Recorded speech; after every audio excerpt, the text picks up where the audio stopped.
She mocked me for caring for my mom with Alzheimer's, then posted a viral TikTok calling me #pathetic. So I told her we're done and walked away. Now she's lost everything while I found real love. Hey viewers, before we move on to the video, please make sure to subscribe to the channel and hit the like button if you want to see more stories like this. Thanks. I never thought I'd be writing this, but after everything that's happened, I need to get this off my chest. This story starts 3 years ago when my dad died suddenly of a heart attack. My mom Sarah was 53, still working as a nurse, and seemed to be handling things okay. But about a year later, small things started happening. She'd forget appointments, repeat stories, lose her keys constantly. We all figured it was grief and stress. Then came the diagnosis: early-stage Alzheimer's disease. My brother Tom lives in Seattle with his own family, so the day-to-day care fell to me. I didn't mind. Mom had spent 28 years taking care of me, and I work as an EMT, so I understood medical situations better than most people. What started as weekly check-ins became daily phone calls, then weekend visits, then me basically managing her entire life while she could still live independently. That's where Brittany comes in. I met Brittany 8 months before everything blew up. She worked part-time at some boutique downtown and spent most of her energy building her Instagram following. She had about 12,000 followers and was always talking about growing her brand and becoming a full-time influencer. I thought it was harmless. Everyone has dreams, right? At first, she seemed understanding about my mom's situation. When I'd have to cancel dates or leave early because mom called confused, Brittany would nod sympathetically and say things like, "Family first, I get it." But I started noticing the eye rolls, the heavy sighs, the way she'd tap her phone impatiently when I was on calls with mom. The breaking point should have been her birthday dinner in March. I'd made reservations at this expensive steakhouse she'd been wanting to try, invited her friends, the whole thing. We were just getting our appetizers when my phone rang. Mom's number. Jake.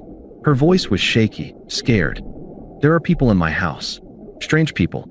I called 911, but they're not here yet." My blood went cold. "Mom, where are you right now?" "I'm in the bedroom with the door locked. I can hear them downstairs." I was already standing up, grabbing my jacket. "I'm coming right now. Stay on the phone with me."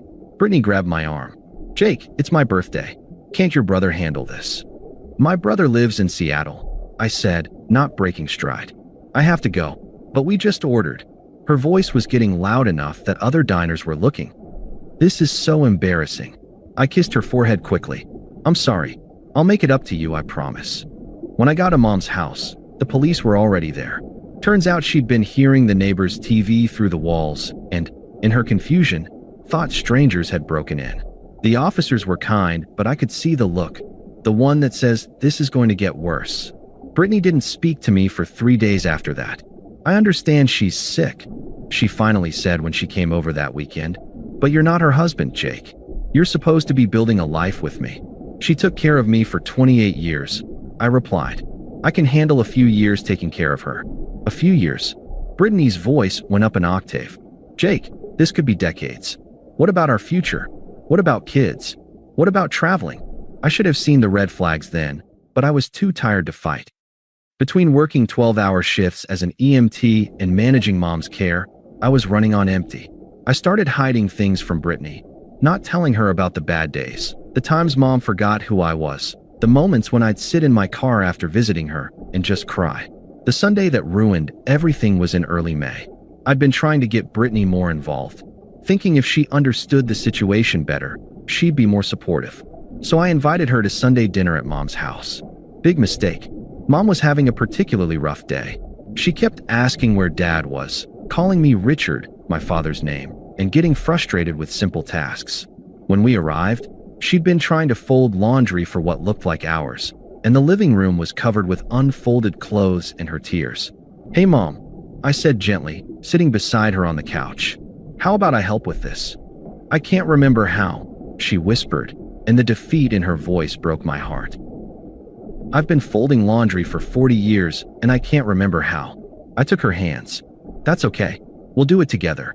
For the next 2 hours, I walked her through everything step by step, showed her how to fold a towel, helped her to the bathroom when she got confused about where it was, cut up her dinner when her coordination started failing.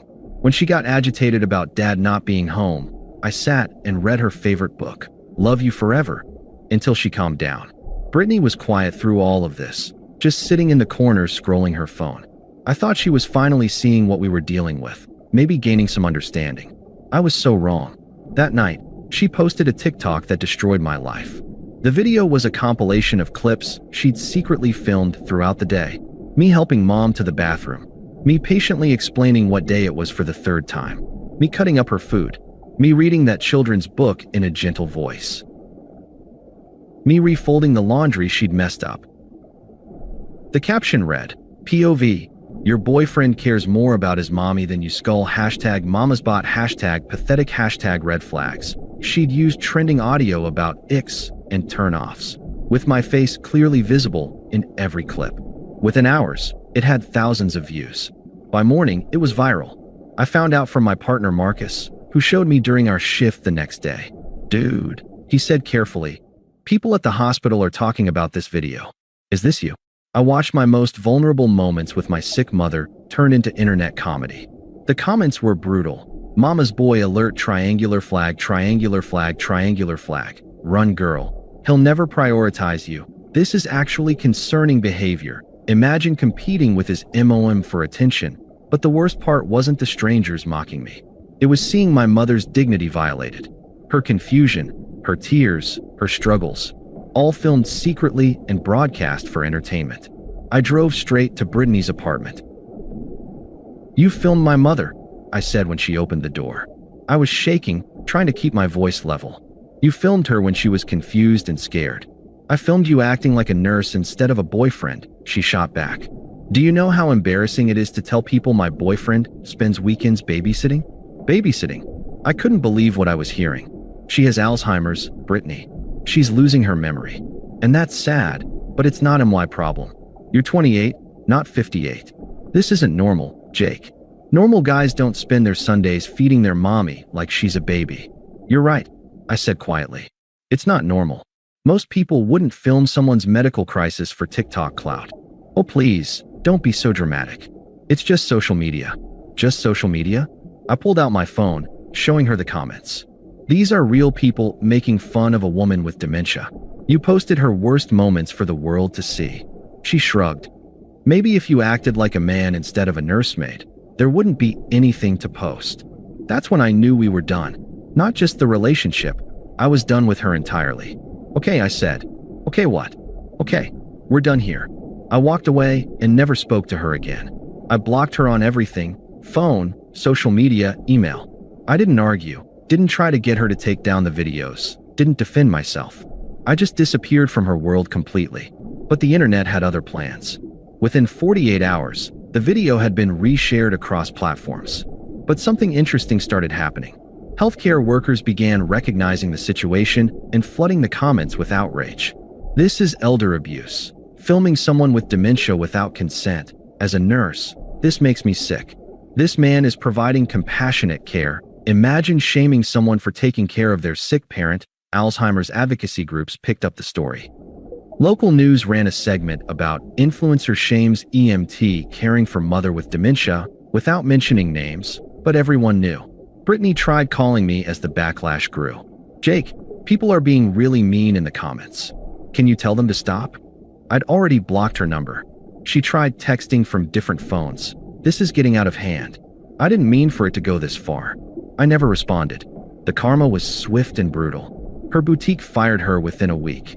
The owner posted on their Instagram, "We've terminated an employee whose recent social media activity goes against everything we stand for as a business supporting families in our community." Brands that had been considering partnerships dropped her completely. Her follower count plummeted as people mass unfollowed. She got doxxed and harassed, experiencing the viral mob she'd helped create. Her own friends started distancing themselves when they realized the backlash was real. Even worse, her family saw the videos. Through mutual acquaintances, I heard her mom was mortified, and her grandmother, who'd been in a nursing home for years, was especially upset that Brittany would mock someone caring for an elderly parent. Meanwhile, something beautiful was happening in my life. My EMT colleagues and supervisors saw the videos, but instead of judging me, they rallied around me. The hospital system where I work offered resources for caregiver support. I got connected with support groups for people caring for parents with Alzheimer's. That's where I met Emma. Emma was a nurse whose father had Parkinson's. She understood the weight of watching a parent disappear piece by piece. She understood the exhaustion, the guilt, the way your entire world reshapes around someone else's needs. Our first date was at a coffee shop between her shift and my visit to Mom's house. When I explained why I couldn't stay long, she didn't roll her eyes or check her phone. "How's your mom doing with the transition to evening care?" she asked. Not, "When will you be free?" or "Can't someone else handle it?" She asked about my mom. 6 months after the video incident, I was promoted to EMT supervisor. Mom's condition had stabilized somewhat with better care routines, and I was dating someone who often came with me to visit her, someone who would sit and do puzzles with Mom or brush her hair when she got agitated. That's when Brittany tried her final desperate play. I was leaving the memory care facility where Mom had recently moved. Her condition had progressed to the point where she needed round-the-clock supervision, when I saw a familiar figure in the parking lot. Brittany looked terrible. Her hair was unwashed, she'd clearly lost weight, and she was wearing clothes I remembered her calling basic back when we dated. "Jake, please. I need to talk to you." I kept walking toward my car. "Jake, stop. I know you can hear me." I turned around, not because I wanted to talk, but because I didn't want to cause a scene outside the facility where my mother lived. "I've been trying to reach you for months," she said, tears starting. "I need you to know how sorry I am." I said nothing. I was young and stupid. I didn't understand how serious it was with your mom. I thought she was just, I don't know, being dramatic or something. "You filmed her," I said quietly. "You filmed her during the worst moments of her life and posted them for strangers to laugh at." I know, and I'm so sorry. I've lost everything, Jake. My job, my friends, my reputation. I can't even get hired at McDonald's because that video shows up when they Google me." Okay. She looked confused. "That's it. I'm telling you I've lost everything. I heard you. I've been living with my parents for 4 months. My mom won't even look at me. My grandmother won't take my calls. Everyone thinks I'm this horrible person." I glanced back toward the facility where Emma was probably helping Mom with her evening medication routine. "Are you?" I asked. "Am I what?" "A horrible person." Brittany's face crumpled. "I know. I made a mistake. One mistake, and my whole life is ruined." "It wasn't a mistake," I said. "You didn't accidentally film my mother. You didn't accidentally post it. You didn't accidentally write that caption mocking her condition. You made a series of choices. But we were good together before all this," she pressed. "You know we were. We could be good again. I understand now what your mom means to you." "We were never good together," I said, and I meant it. "I just didn't realize how bad you were until you showed me." She reached for my arm, and I stepped back. "Please, Jake. I'll do anything. I'll take care of your mom with you.